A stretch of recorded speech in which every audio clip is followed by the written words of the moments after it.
We gotta talk about the latest episode of The Last of Us. And for me, as someone who has been enjoying this season a lot more than a lot of other people have been, I do have one major complaint about this episode. So, for this episode, I think every individual scene was really good. All of it, like the writing, acting, the cinematography, the action, all of it, loved it all. But the way each scene fits together feels off to me, like the pacing and stuff.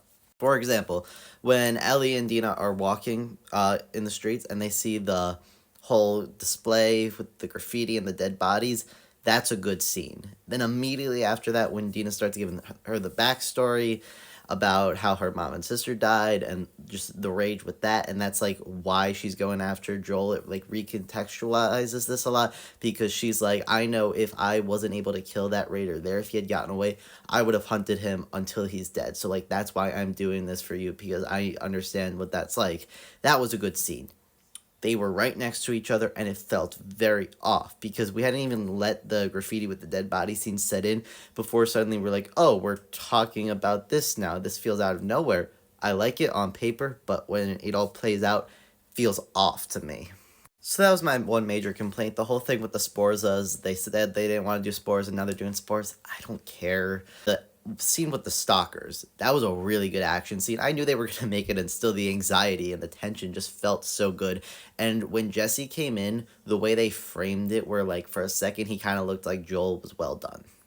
But what I really want to talk about is the scene with Nora, because my one major complaint for this season, I've been really liking this season, but the one thing I don't like is how unrageful Ellie is. I want her to just be so consumed by her rage and thirst for vengeance that like she's blocked out of even like the happiness of her and Dina's relationship, and they haven't been doing that like they did it in the games. It's my one complaint, but they did it in this scene. She was angry, and her threatening Nora to bagging her into the room with the spores, to when she kneeled down the exact same way Abby did when facing Joel, and to really represent how they're doing the exact same thing, because Abby lost her dad and then Abby killed Joel, which caused Ellie to lose her dad, which wants her to kill Abby, and it's like a whole thing. Like, that was real done, and Ellie was like rageful and scary, and it was like the point of no return, where earlier it was like, we can go back if you want, if this is too dangerous, but now Ellie's like locked in, she did a thing, and now she's really like, the emotions are coming back, because like you could say she wasn't angry because like months have passed, she can't be angry all the time, but now it's all starting to come back to her now that she's faced the person who pinned her down. It was so good. I really liked it, and it's doing what this season needs to do, and I'm so excited for next episode to get some flashbacks. I don't know what they're gonna do with it, but I'm excited. Let me know your thoughts in the comments, and don't forget to follow.